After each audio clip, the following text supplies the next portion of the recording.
हदीस नंबर 62 हज़रत अब्दुल्ला रज़ी अल्लाह ताला अन्हु से मरवी है कि रसूलुल्लाह सल्लल्लाहु अलैहि वसल्लम ने इरशाद फरमाया, मुसलमानों को गाली देना गुनाह और इसके साथ लड़ना कुफ़र है।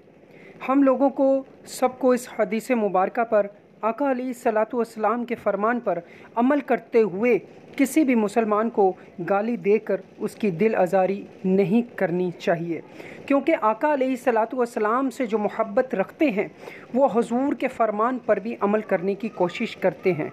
हम दुआ करते हैं कि अल्लाह ताला हमें आका अलैहिस्सलातु वस्सलाम के इस इरशाद पर अमल की तौफ़ीक अता फ़रमाए।